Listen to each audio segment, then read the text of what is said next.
ఈరోజు వాక్య ధ్యానముగా తిమోతేయులకు రాసినటువంటి మొదటి పత్రిక, తిమోతేయులకు రాసిన మొదటి పత్రిక 2వ అధ్యాయము 1 నుంచి 3వ వచనం వరకు మనం ధ్యానం చేసుకుందాం. తిమోతికి రాసిన మొదటి పత్రిక 2వ అధ్యాయము 1 నుంచి 3వ వచనం వరకు మనం ధ్యానం చేసుకుందాం. మనము సంపూర్ణ భక్తియు మాన్యతయు కలిగి నెమ్మదిగాను సుఖముగాను బ్రతుకు నిమిత్తము అన్నిటికంటే ముఖ్యముగా మనుషులందరి కొరకును రాజుల కొరకును అధికారులందరి కొరకును విజ్ఞాపనములను ప్రార్థనలను యాచనలను కృతజ్ఞతాస్తుతులను చేయవలెనని హెచ్చరించుచున్నాను. ఇది మంచిదియు మన రక్షకుడగు దేవుని దృష్టికి అనుకూలమునైనదియునై ఉన్నది. హల్లెలూయా, హల్లెలూయా.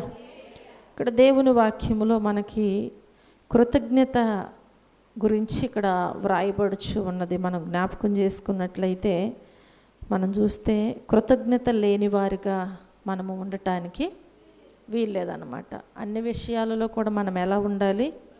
కృతజ్ఞత కలిగిన వారిగా ఉండాలి, కృతజ్ఞత స్తుతులను చెల్లించాలి అని హెచ్చరించుచున్నారు అని ఇక్కడ దేవుని వాక్యం మనతో మాట్లాడుచు ఉన్నది. హల్లెలూయా. చూడండి, మనము సంపూర్ణ భక్తియు మాన్యతయు కలిగి నెమ్మదిగాను సుఖముగాను బ్రతుకు నిమిత్తమంట. ఈ భూమి మీద మనము నెమ్మదిగా సుఖముగా బ్రతకాలి అంటే ఎలా ఉండాలంట? సంపూర్ణమైన భక్తి కలిగి ఉండాలి, మాన్యత కలిగి జీవించాలి. అప్పుడు మన జీవితంలో నెమ్మదిగాను సుఖముగాను బ్రతకటానికి దేవుని కృపను మనము పొందుకుంటూ ఉంటాము అని ప్రభు పెట్ట నేను మీకు మనవి చేస్తున్నాను. అలాగే కొన్ని విషయాలు అక్కడ ప్రార్థనల గురించి, విజ్ఞాపనల గురించి, యాచనల గురించి, కృతజ్ఞతాస్తుతుల గురించి తెలియచేశారు. ఏమని? రాజుల కొరకును అధికారులందరి కొరకును మనం ఏం చేయాలంట? విజ్ఞాపనములను ప్రార్థనలను యాచనలను కృతజ్ఞతాస్తుతులను చేయవలెనని హెచ్చరించుచున్నాను. హల్లెలూయా. ఇది మంచిదంట. ఇదేమై ఉన్నది? మంచిది. అంటే ఒక మంచి పని చేయటానికి మనము అది కష్టమైన దానిని పూనుకోవాలి. అది మనకు ఏం కలుగు చేస్తుంది అంటే మన జీవితాలకు నెమ్మది కలుగు చేస్తుంది. అలాగే మన జీవితాలలో సుఖముగా బ్రతకటానికి కృప చూపిస్తూ ఉంటుంది. హల్లెలూయా. ఒకవేళ ఈ లోకములో మనకి అనుభవించటానికి అనేకమైనటువంటి ఆస్తిపాస్తులున్నా కదా, మన జీవితంలో ఒకవేళ ఈ భూమి మీద ఏ కొదువ లేకుండా మనం జీవిస్తున్నా వారి జీవితాల్లో ఏది కొదువుగా ఉంటుందంటే నెమ్మది కొదువుగా ఉంటుంది. అలాగే సుఖము కూడా వారి జీవితాల్లో ఉండదన్నమాట. కాబట్టి సుఖము అనేది మనం చూస్తే కొన్ని విషయాలలో, పని విషయంలో కావచ్చు, భర్త విషయంలో కావచ్చు, భార్య విషయంలో, బిడ్డల విషయంలో కదా, లేదంటే అన్నీ ఉండి తినలేని విషయంలో కావచ్చు, ఇంకా చాలా ఉంటాయి ఈ భూమి మీద. మానవునికి సుఖము లేనటువంటి జీవితం. ఎంత కష్టపడుతున్నాను, ఆఖరికి సుఖం అనేది నాకు లేదు కదా. ఇలాంటి విషయాలలో మనం సుఖంగా బ్రతకాలి అన్న నెమ్మది మనం జ్ఞాపకం చేసుకుంటే ఎంత సంపాదించినా నెమ్మది లేని జీవితం అనేది చాలా ఇబ్బందికరమైనది.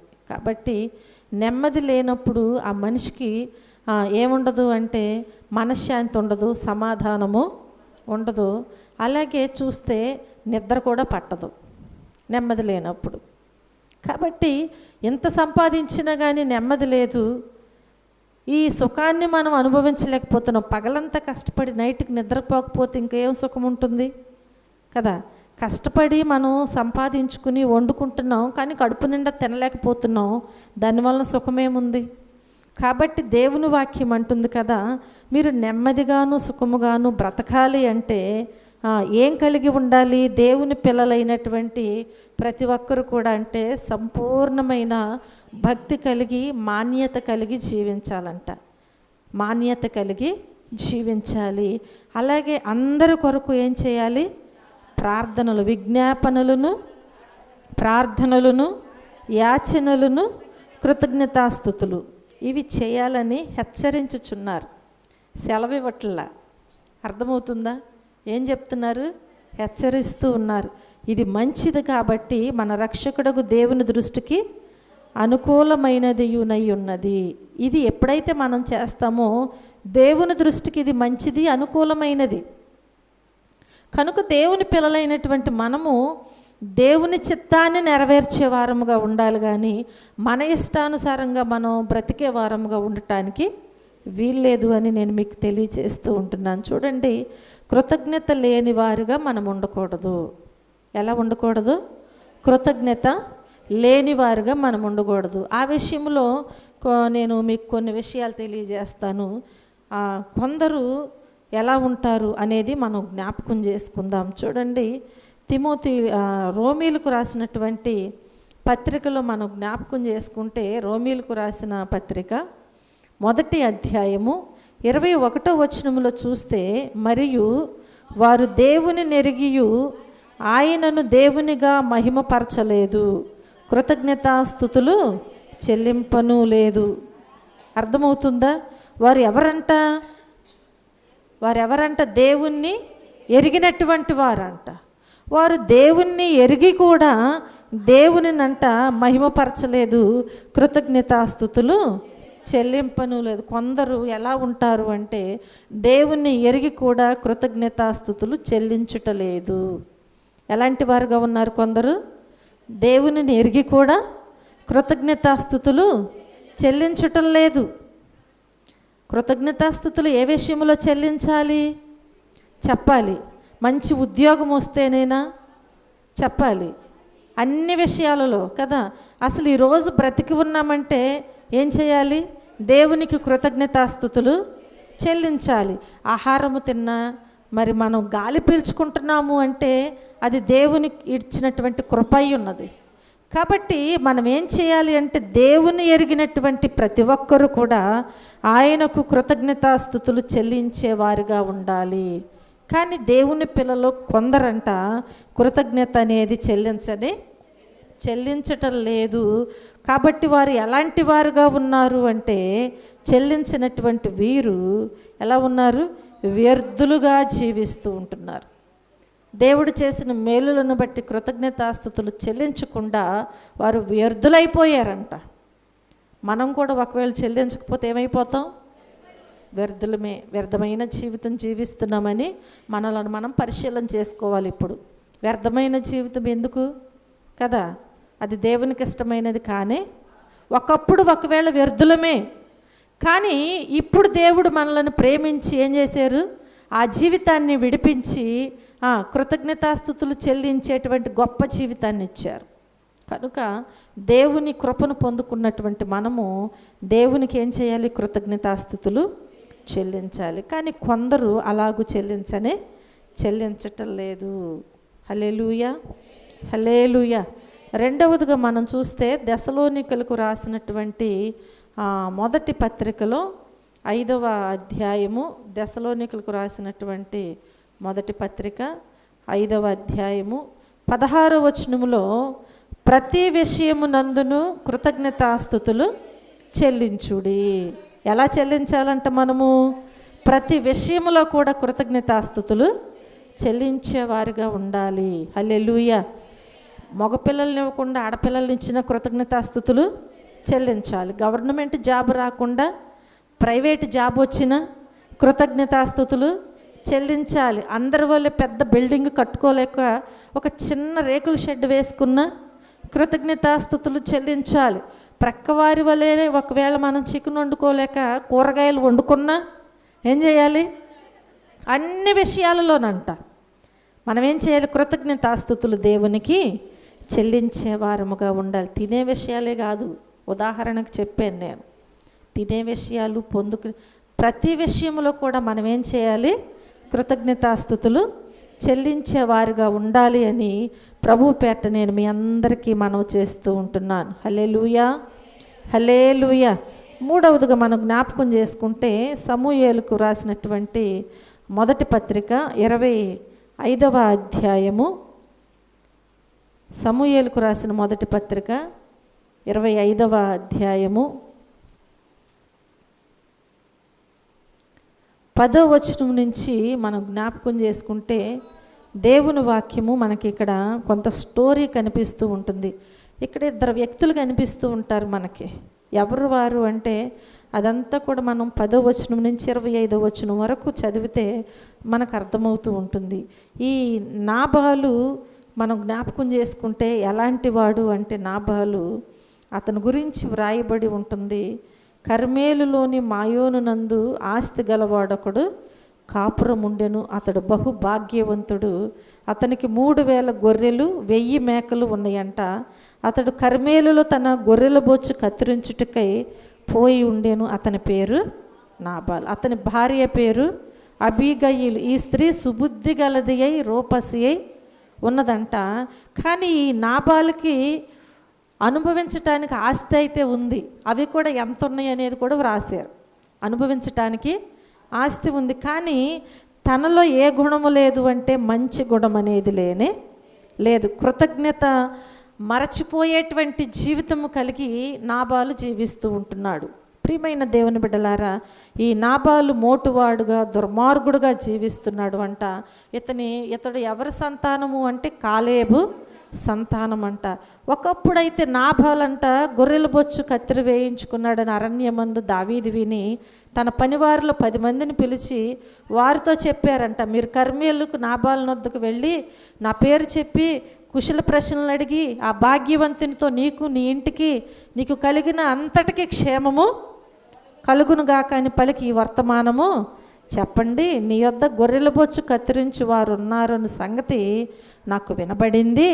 నీ గొర్రె కాపరులు మా దగ్గర నుండగా మేము వారికి ఏ కీడును చేసి ఉండలేదు కాబట్టి వారు కర్మేలులో ఉన్నంతకాలము వారు ఏది కూడా పోగొట్టుకోలేదు. ఒకవేళ కీడు చేస్తే ఏమవుతుంది? పోగొట్టుకునేవారు. ఏ కీడు చేయలేదు కాబట్టి వారు ఏది పోగొట్టుకోలేదు అంటే వర్తమానం పంపిస్తున్నాడు. మనం జ్ఞాపకం చేసుకుంటే నీ పని వారిని నీవు అడిగిన ఎడల వారు అలాగే చెప్తారు. ఎందుకంటే నేను చేసిన పని నిజము కాబట్టి నీవు అడిగినా కానీ సమాధానము అలాగే చెప్తారు అని. నా పనివారికి దయ చూపించు. శుభదినమున మేము వచ్చితిమి కదా, నీకు ఇష్టం వచ్చినట్టు నీ దాసులకును నీ కుమారుడైన దావీదునికి ఇమ్ము.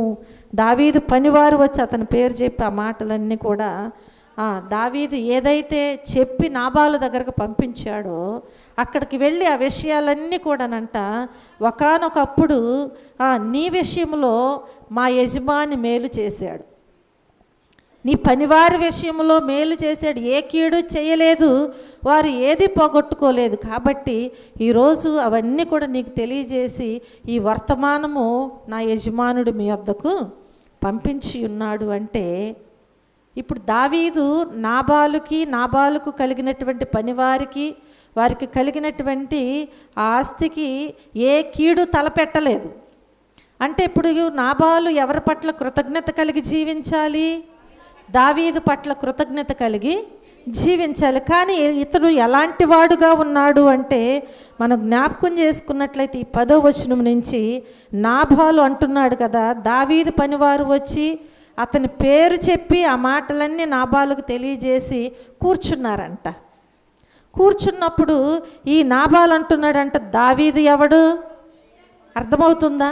మేలు మర్చిపోయే వారంగా ఉండకూడదు. చూడండి ఏమంటున్నాడంట, దావీదు ఎవడు?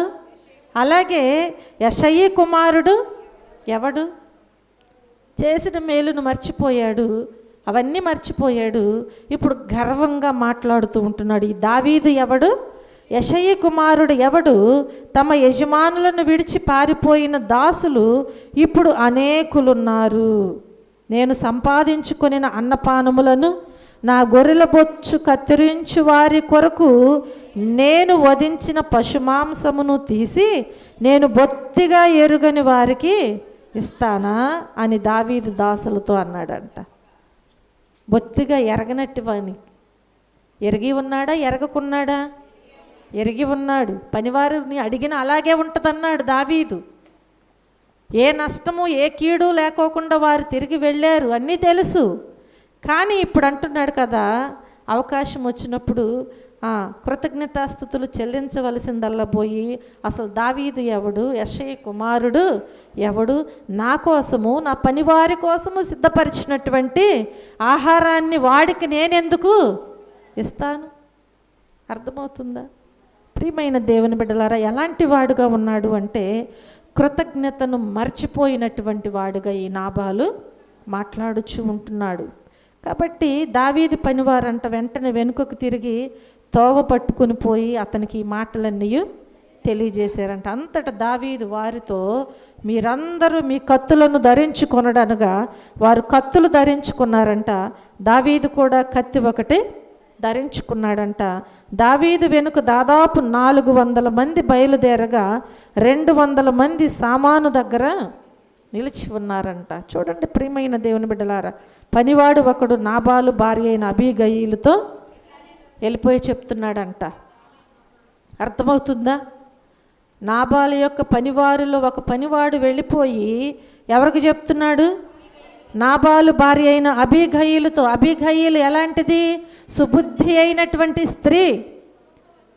తన భర్త వలె దుర్మార్గపు ఆలోచనలు, దుర్మార్గపు పనులు చేసేది కాదు.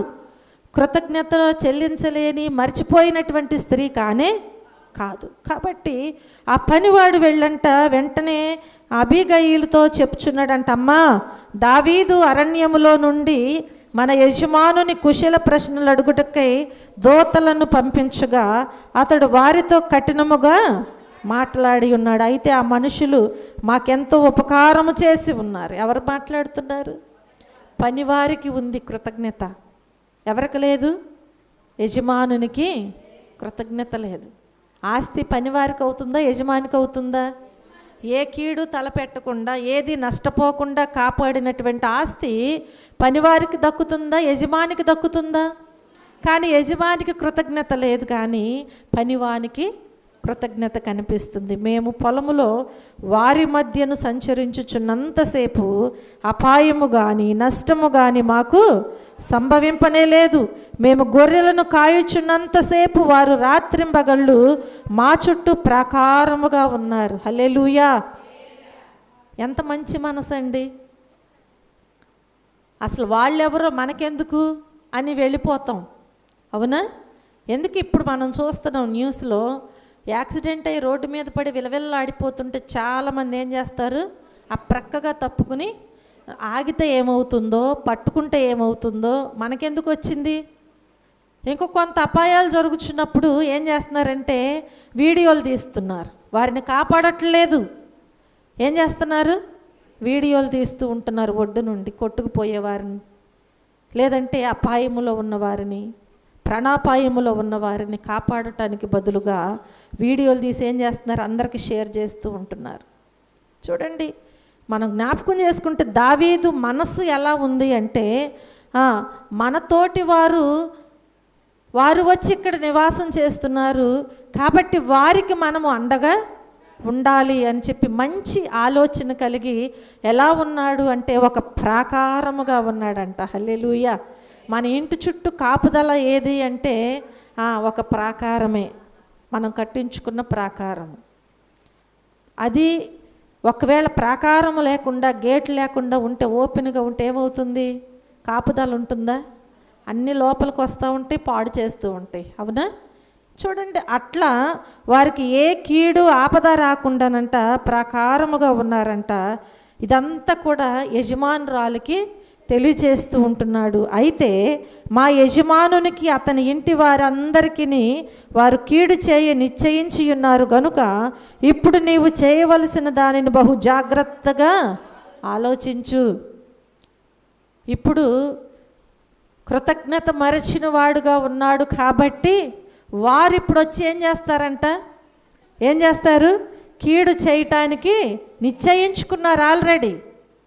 కాబట్టి ఇప్పుడు నువ్వు చాలా జాగ్రత్తగా ఏం చేయాలనేది నేను నీకు చెప్తాను, నువ్వు ఆలోచించు, మన యజమానుడు బహు పనికి మాలిన వాడు, ఎవరిని తనతో మాట్లాడనీయడు అని చెప్పాడంట. అందుకు అబీగయీలు నాబాలుతో ఏమీ చెప్పకుండానంట నాబాలు దగ్గరికి వెళ్ళి ఏ మాత్రము కూడా ఏం జరిగింది ఏంటి ఇలా చెప్పారు నాకు వచ్చి, నీవు కూడా ఇలా చెయ్యి అని ఏ మాత్రము కూడా మాట్లాడకుండానంట ఆమె ఏం చేసిందంట, వెంటనే త్వరపడి 200 రొట్టెలను 2 ద్రాక్షారసపు తిత్తులను వండిన 5 గొర్రెల మాంసమును 5 మానికల వేచిన ధాన్యమును 100 ద్రాక్ష గెలలను 200 అంజూరపు అడలను గార్ధబొమ్మల మీద వేయించిందంట.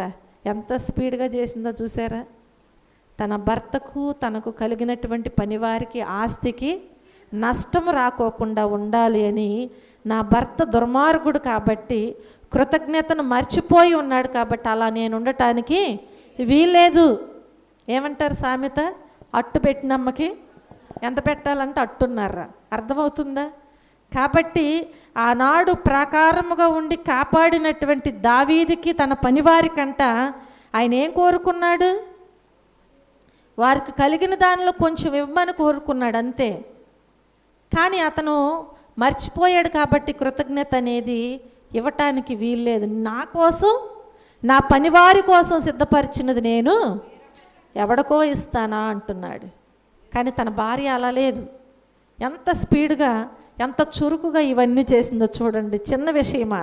1 కేజీ చికెన్ వండాలంటే ఇంకా అవ్వలేదా అని వచ్చి అడగాలి మనల్ని, అవునా? ఇంకా అవ్వలేదా వంట అని పిల్లలు అడగాలి, భర్త అడగాలి. ఇక్కడ ఏమైందంట, 5 గొర్రెల మాంసమును వండేసిందంట. హల్లెలూయా.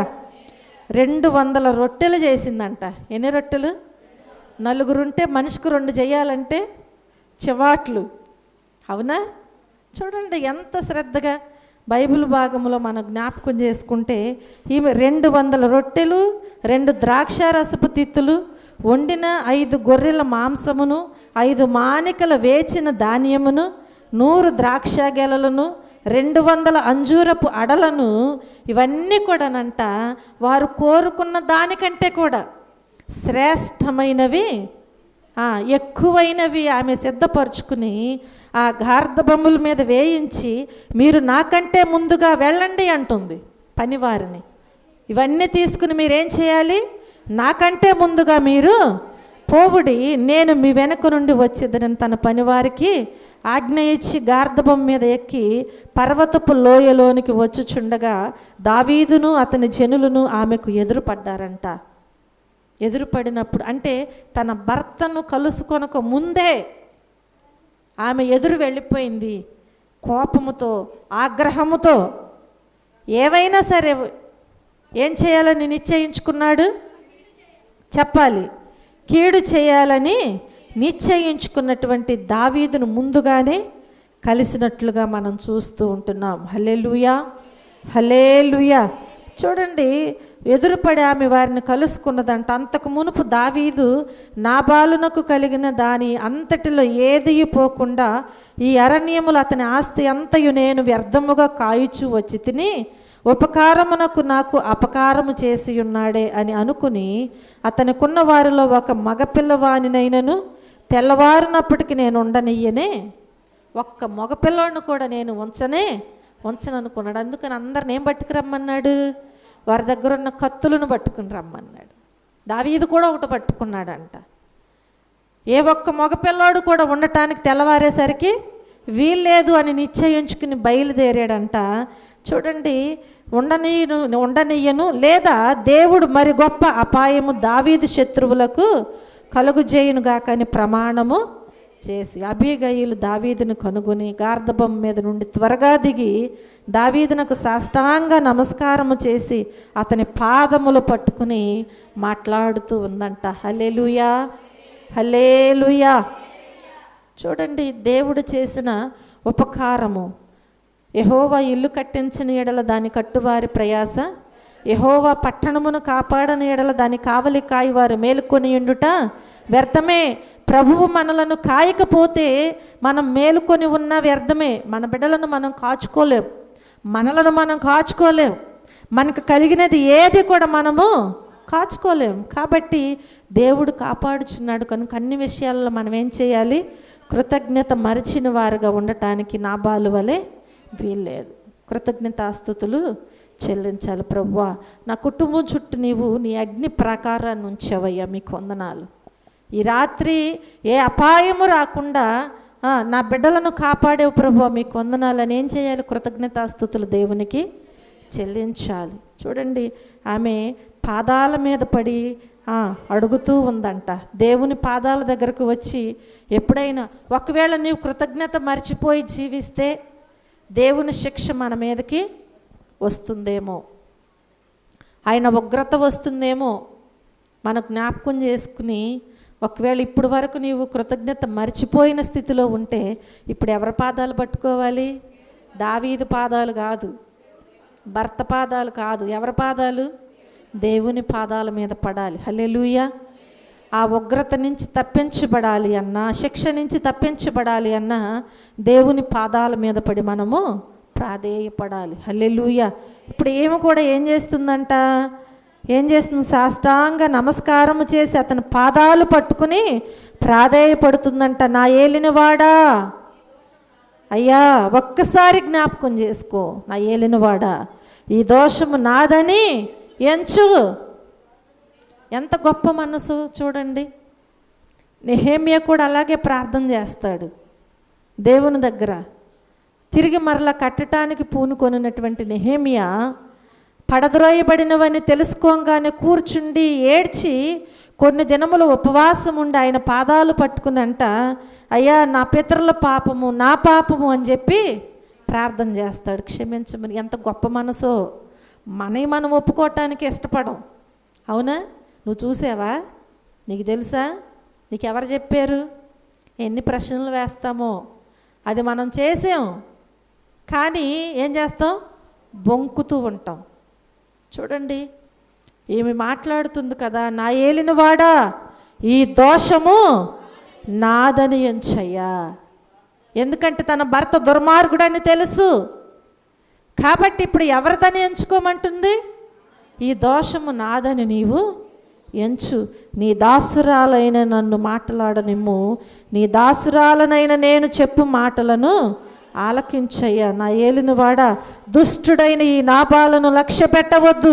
అతని పేరు అతని గుణములను సూచించుచున్నది. అతని పేరు నాబాలు, మోటుతనము అని గుణము అతని గుణము. నా ఏలినవాడు పంపించిన పనివారు నాకు. హల్లెలూయా. తన భర్త గురించి ఒప్పుకుంటుంది, అతడు మంచివాడు కాదయ్యా, చేసిన మేలును మర్చిపోయే గుణం ఉంది అతనిలో. అతడు దుష్టుడు, అతని గుణము మంచిది కాదు. కాబట్టి ఈ దోషము, ఈ నేరము, ఈ పాపము నాదని ఎంచి నువ్వేం చేయాలి? క్షమించు అని చెప్పి ఏం చేస్తుంది? పాదాలు పట్టుకుని ప్రాధేయపడుతూ ఉంటుంది. దావీదు క్షమించాడా? క్షమించాడు. ఒక దావీదు క్షమించగలిగితే మన దేవుడు క్షమించడా? తప్పకుండా క్షమిస్తాడు. ఎప్పుడు? ఊరికే మోకరించి ముసుకేసుకొని 2 కన్నీళ్లు గార్చి, నీకే తెలుసు ప్రభువా, నేను ఎలాంటి దాన్నో నీకే తెలుసు అయ్యా కదా అని చెప్పి ప్రార్థన చేస్తే దేవుడు క్షమించేస్తాడా? మన ప్రార్థన దేవుని దగ్గరకు వెళుతుందా? నువ్వు చేసిందేంటో నీకు తెలుసు కదా. దేవునికి అన్నీ తెలుసు, లోకమంతా తెలుసు ఆయనకి.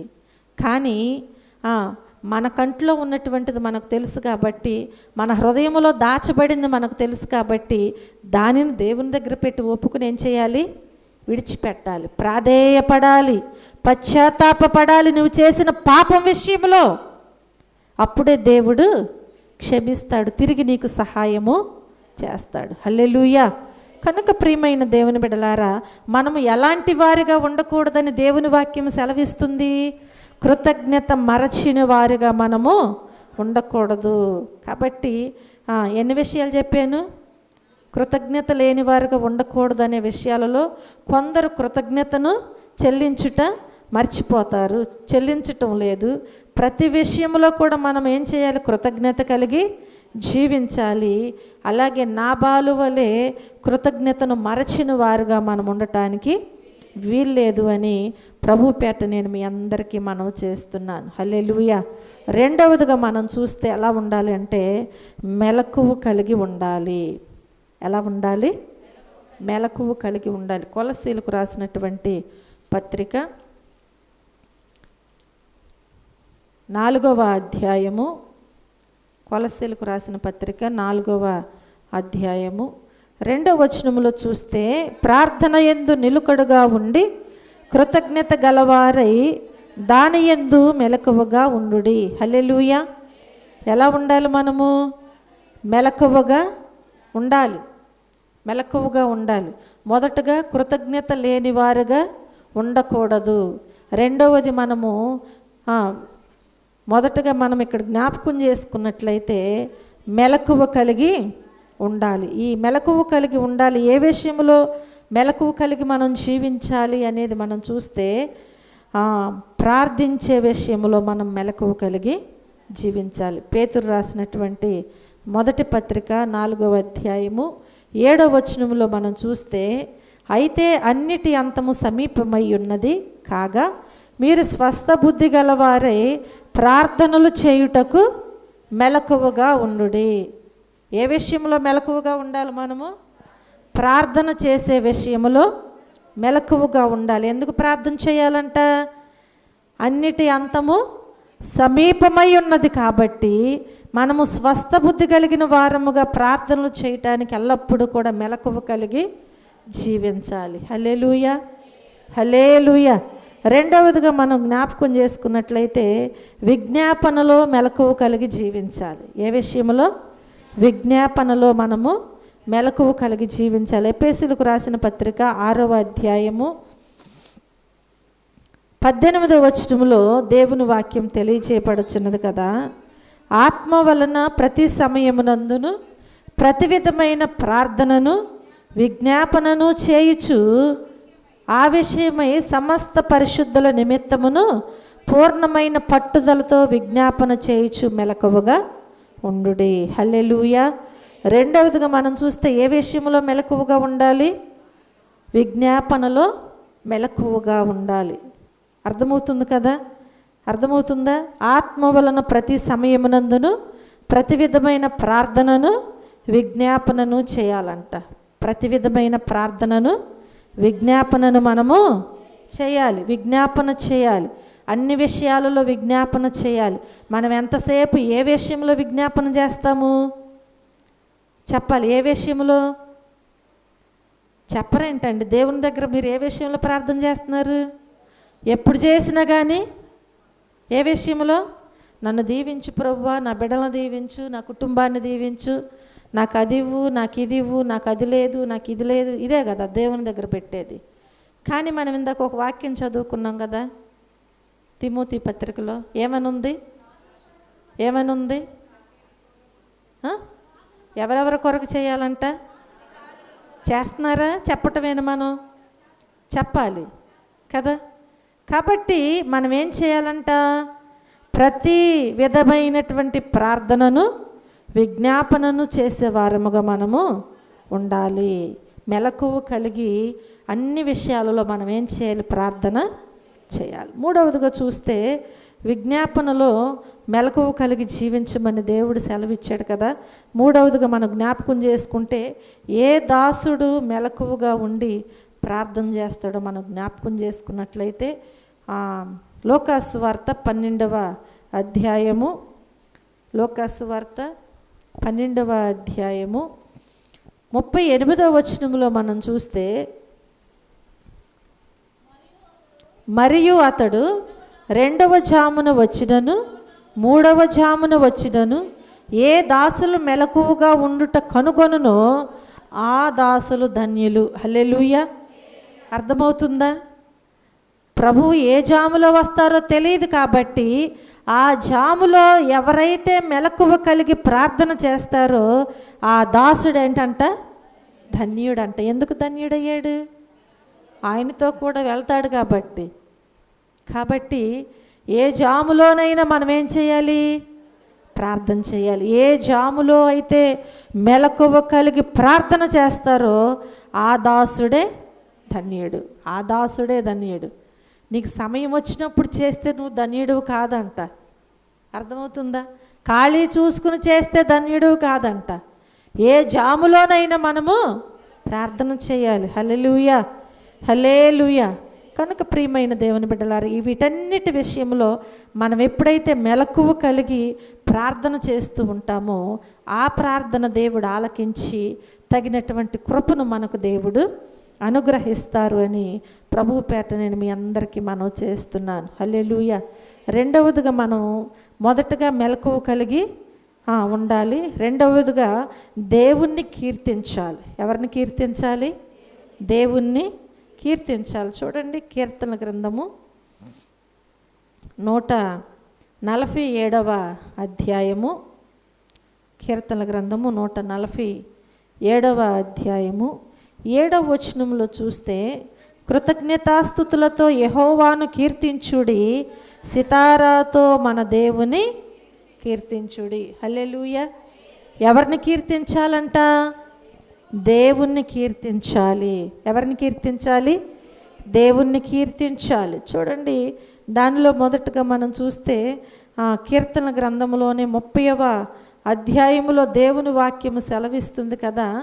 కీర్తన గ్రంథము 30వ అధ్యాయము 11వ వచనములో, నా ప్రాణము మౌనముగా నుండక నిన్ను కీర్తించినట్లు నా అంగలార్పును నీవు నాట్యముగా మార్చి ఉన్నావు.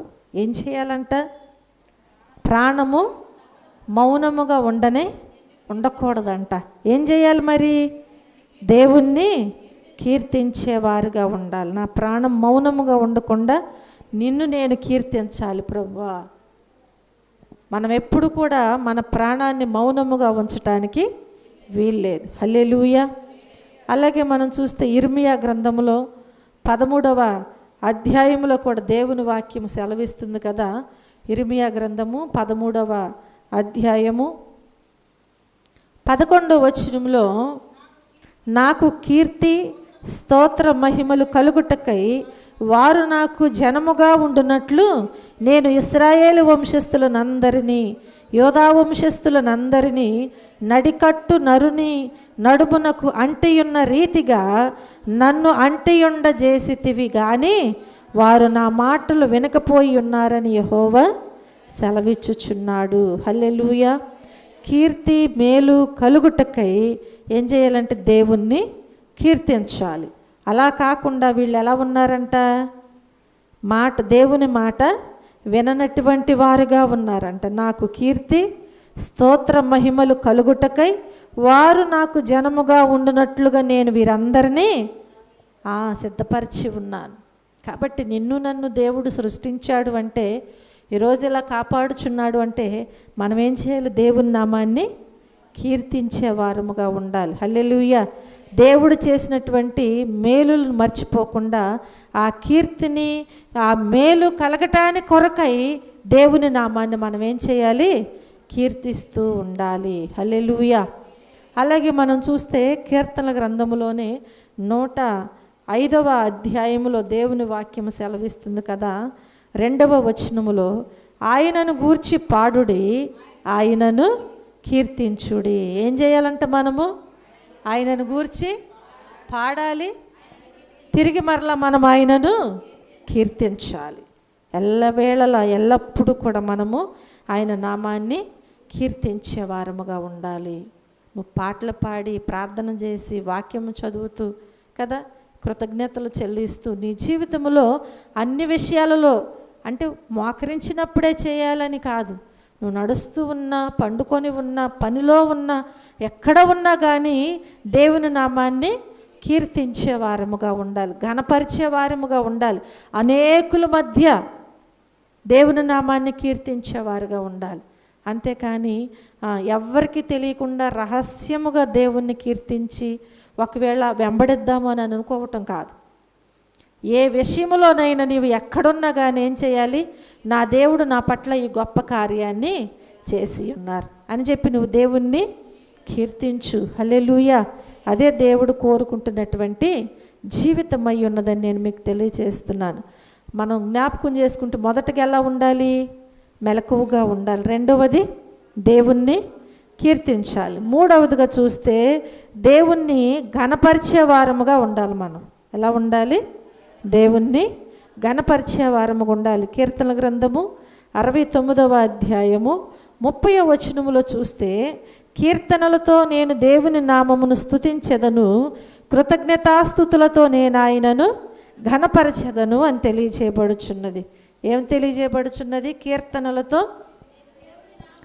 నేను దేవుని నామమును స్తుతించెదను, కృతజ్ఞతాస్తుతులతో నేను ఆయనను. మనం ఎల్లప్పుడూ కూడా దేవుణ్ణి ఏం చేయాలంట? ఘనపరుస్తూ ఉండాలి. మొదటగా చూస్తే దేవుని మహిమపరచుచు తిరిగి వచ్చి మాట్లాడుచున్నారు. లోకాసు వార్తలో దేవుని వాక్యం తెలియజేయబడుచున్నది కదా. లోకాసు వార్త 17వ అధ్యాయము 15వ వచనం నుంచి మనం చూస్తే, వారిలో ఒకడు తనకు స్వస్థత కలుగుట చూచి గొప్ప శబ్దముతో దేవుని మహిమపరచుచు తిరిగి వచ్చి ఆయనకు కృతజ్ఞతాస్తుతులు చెల్లించుచు ఆయన పాదముల యొద్ద సాగిలపడెను.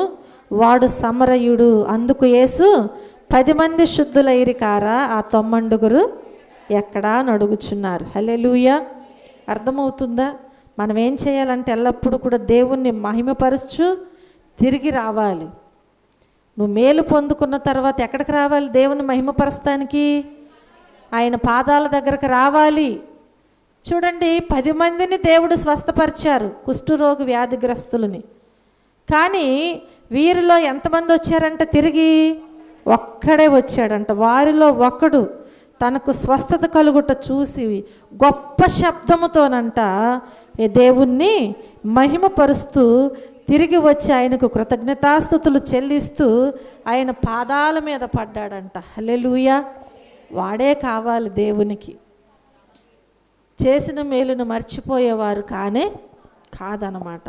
కనుక ప్రియమైన దేవుని బిడ్డలారా, మనం ఎలా ఉండాలి? ఆ 9 మందిలాగా ఉండాలా? తిరిగి వచ్చి నీ ఒక్కని వలె ఉండాలా? ఎవరిని కోరుకుంటున్నాడు దేవుడు? ఆయనను ఎవరైతే మహిమపరుస్తారో తిరిగి వచ్చి వారే దేవునికి కావాలి. చూడండి, పెదవులతో గణపరుస్తున్నారంట. యెషయా గ్రంథములో దేవుని వాక్యం మనం జ్ఞాపకం చేసుకుంటే, యెషయా గ్రంథము 29వ అధ్యాయము 13వ వచనములో మనం చూస్తే, ప్రభువు ఎలాగు సెలవిచ్చుచున్నాడు, ఈ ప్రజలు నోటి మాటతో నా యొద్దకు వచ్చుచున్నారు, పెదవులతో నన్ను ఘనపరుచుచున్నారు. ఏం చేస్తున్నారంట? ఈ ప్రజలు పెదవులతో ఘనపరుస్తూ ఉన్నారంట. కానీ దేవునికి ఊరికే నోటి మాటలతోనూ, చాలామంది ఊరికే మాటలు చెప్తారు, పనులు చేయరంట. ఏం చేయరు? పనులు చేయరు, మాటలు చెప్తారు. అలా చేస్తే బాగుంటుందిగా, ఇలా చేస్తే బాగుంటుందిగా, మాటలు చెప్తారు. కానీ ఇక్కడ పని జరిగేటప్పుడు వచ్చి అంటే క్రియలు ఉండవు, నోటి మాటలు మాత్రమే. నోటి మాటలు ఎప్పుడు ఉపయోగపడతాయి? నీ దగ్గరికి ఒక సలహా కోసం వస్తేనే కానీ, లేదంటే నీ మాట ఎవరికి కావాలండి? అర్థమవుతుందా? చూడండి, ఇక్కడ దేవుని వాక్యములో సెలవిస్తుంది కదా, ఈ ప్రజలు ఎలా ఉన్నారంటే నోటి మాటతో దేవుని వద్దకు వస్తున్నారంట, పెదవులతో మాత్రమే ఆయనను గణపరుస్తున్నారంట. కానీ తమ హృదయమును నాకు దూరముగా చేసుకుని ఉన్నారు. వారు నా ఎడల చూపు భయభక్తులు మానవుల విధులను బట్టి వారు నేర్చుకొనినవి. అంటే ఎంతో భయము భక్తి ఉన్నట్లుగా ఏం చేస్తామన్నమాట? చెప్పాలి. దేవుని మందిరంలోనైనా, బయటైనా, ఇంట్లోనైనా, ఎక్కడైనా నటిస్తూ ఉంటారు. వీళ్ళతో చాలా ప్రమాదం. వారికి ఏమి లేదంట, ఏమి లేదండి, భయభక్తులు లేవంట. వారు హృదయములోనికి దేవుని చేర్చుకోరు, హృదయముతో దేవునిని ఘనపరచరు. వారి హృదయము నిండా కూడా ఏమి నింపబడిందంటే ఈ లోకమే నింపబడింది. లోకములో ఉన్నవన్నీ కూడా వారికే కావాలి. కాబట్టి దేవుని ఘనపరిచే విషయంలో ఏం చేస్తున్నారు అంటే ఊరికేనంట నోటి మాటతో మాట్లాడుతూ ఉంటారంట. అయ్యో ప్రభువా, అయ్యో ప్రభువా కదా. ఏమంటున్నాడు యేసు ప్రభువుని? ఏమంటున్నాడు శిష్యుడు? అది నీకు దూరమవునుగాక, అవసరమైతే నేనే కదా, నోటి మాటే కది. ఎప్పుడైతే ప్రభువును పట్టుకుని బంధించి తీసుకువెళ్ళారో ఏమైపోయాడు? నోటి మాటలు చెప్పినటువంటి, చూడండి, నోటి మాటతో మాట్లాడాడు. నీవు నన్ను ఎరగవని ముమ్మారు బొంకుతావయ్యా అన్నారు యేసు ప్రభు. కోడి కూయికి ముందే అలాగే బొంకాడు. ఆ చిన్న పిల్లకి భయపడ్డాడు, బొంకాడు, అక్కడి నుంచి పారిపోయాడు. కోడి కూసింది విన్నాడు, అప్పటి నుంచి మొదలుపెట్టాడంటే ఏడవటం. చూడండి ప్రియమైన దేవుని బిడ్డలారా, పెదవులతో ఏం చేస్తున్నారంట? గణపరుస్తూ ఉంటున్నారంట. అమ్మో ఎంత మంచి వారు, మన మీదే చెప్పుకుందాం, ఎంత మంచి అయ్యగారు, ఎంత మంచి అమ్మగారు. ఇవి దేంతో వస్తున్నాయంట? పెదవులతో మాత్రమే, హృదయంలో లేరు. అంటే హృదయంలో వేరేది మాట్లాడుతుంది, హృదయం నిండా వేరేది నింపబడి ఉంది. పెదవులు మాత్రం ఏం చేస్తున్నాయి అంటే పొగడటం ప్రారంభిస్తూ ఉంటాయి. అలాగే దేవుని విషయంలో కూడా చేస్తున్నారంట. మనుషుల విషయాలు నీ అంత తోడు లేడు అన్నట్లుగా పొగుడుతారు కదా, అలాగే దేవుని విషయంలో కూడా. కానీ దేవుడు చూస్తూ ఉంటాడా? లేదండి. నీ హృదయంలో ఏముందో నాకు తెలియదు, కానీ ఎవరికి తెలుసు? దేవునికి తెలుసు అన్నీ. కనుక ప్రియమైన దేవుని బిడలారా, అందుకే దేవుడు అంటున్నాడు కదా, నోటి మాటతోనే వస్తారు ఈ ప్రజలందరూ, పెదవులతో మాత్రమే నన్ను గణపరుస్తారు. తండ్రి, ప్రభువా, నా కోసం ప్రాణం పెట్టేవయ్యా నువ్వు. హృదయంలో వేదన లేదు, పైకి మాత్రం పెదవులతో నా కోసమే ప్రాణం పెట్టేవయ్యా, నా కోసమే రక్తం కార్చావు ప్రభువా, పెదవులతో గణపరుస్తూ ఉంటారు. కానీ ఆ హృదయాన్ని దేవునికి, అయ్యో దేవుడు నా కోసం ప్రాణం పెట్టాడు కాబట్టి నేను ఎలా బ్రతకాలి, దేవుని కోసం నేనేం చేయాలి, ఎలా ఘనపరచాలి, ఇది ఉండదు. దేవుని యందు భయభక్తులు వారికి ఉండవంట. కనుక అలా పెదవులతో ప్రార్థన చేస్తూ ఘనపరుస్తూ ఉంటారంట. వారి హృదయం మాత్రం దేవునికి దూరముగా ఉంటుంది. కనుక వారు నా ఎడల చూపు భయభక్తులు ఎలాంటివి అని దేవుడు ఇక్కడ స్టేట్మెంట్ ఇస్తున్నారు అంటే, మానవుల విధులను బట్టి వారు నేర్చుకొనినవి. ఎంత భయంకరమైన మాటో కదా.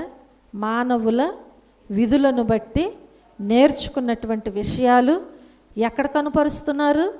దేవుని దగ్గర కనుపరుస్తున్నారంట. ఈ మానవుల్ని, నిన్ను నన్ను సృష్టించింది దేవుడే కదా. నీ హృదయం అంతా దేనితో నింపబడి ఉందో ఎవరికి తెలుసు? దేవునికి తెలుసు. కనుక మనం కపటమైనటువంటి ఆ వేషధారణతో భక్తి చేయని అవసరం లేనే లేదు.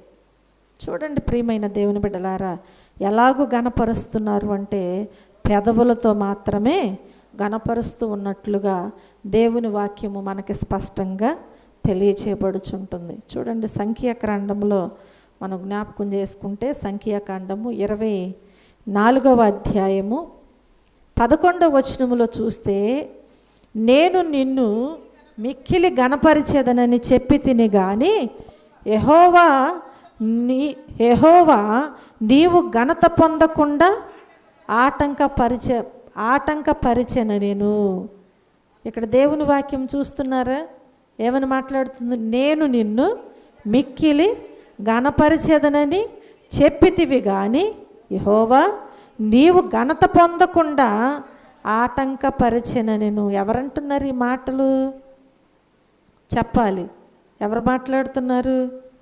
అప్పుడు బాలాకు కోపం బిలాము మీద మండిపోయింది కాబట్టి అతడు తన చేతులు చరుచుకొని బిలాముతో, నా శత్రువులను శపించటానికి నేను పిలిపించి తిని కానీ నీవు ఈ ముమ్మారు వారిని పూర్తిగా దీవించావు కాబట్టి నీవు ఇప్పుడు నీ చోటికి వేగముగా వెళ్ళిపో అంటున్నాడు.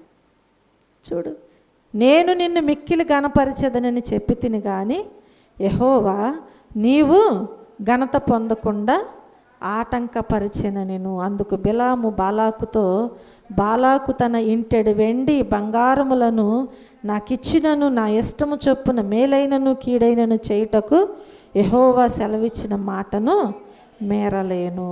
అర్థమవుతుంది? ఎవరికి భయపడాలి మనము? దేవునికి భయపడాలి.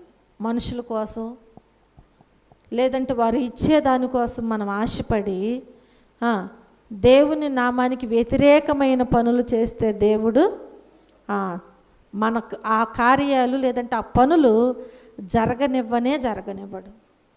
ఆయన ఆశీర్వదించాలని అనుకున్నప్పుడు తప్పకుండా దేవుడు ఏం చేస్తాడు? వారిని ఆశీర్వదిస్తాడు. నువ్వు ఎన్ని ఆటంకాలు పెట్టినా కానీ ఆ ఆటంకాలన్నీ కూడా వారికి అడ్డుగా రావు. మనుషులుగా భయపడుతూ ఉంటారు. కనుక ప్రియమైన దేవుని బిడ్డలారా, దేవుని సన్నిధిలో నేను నిన్ను ఎక్కువగా ఘనపరిచితిని. అసలైతే శపించాలనుకున్నాడు కానీ తిరిగి మరలా ఏం చేస్తున్నాడంట? ముమ్మారు వారిని దీవిస్తూనే ఉన్నాడంట, ఆశీర్వదిస్తూనే, దేవుణ్ణి ఘనపరుస్తూనే ఉన్నాడంట. హల్లెలూయా, హల్లెలూయా. ప్రతి విషయములో దేవుని పట్ల, ఆయన ఉపకారముల పట్ల ఎంతగానో కృతజ్ఞులమై జీవించటం మన దేవునికి ఎంతో ప్రీతికరమైనటువంటి ఆ జీవితమని ప్రభుపేట నేను ఈరోజు మీతో తెలియజేస్తున్నాను. కనుక మన జీవితంలో మన దేవుడు చేస్తున్న ప్రతి మేలుల విషయాలలో కృతజ్ఞత లేని వారుగా మనం ఉండకూడదు. అన్ని విషయాలలో కొందరు కృతజ్ఞత చెల్లించట్లేదంట, అలాగ మనం ఉండకూడదు. కృతజ్ఞత ప్రతి విషయంలో కృతజ్ఞతలు చెల్లించాలి, ప్రతి విషయంలో కూడా. అలాంటి కృపా భాగ్యము దేవుడు మనందరికీ దయచేయునుగాక. ఆమేన్.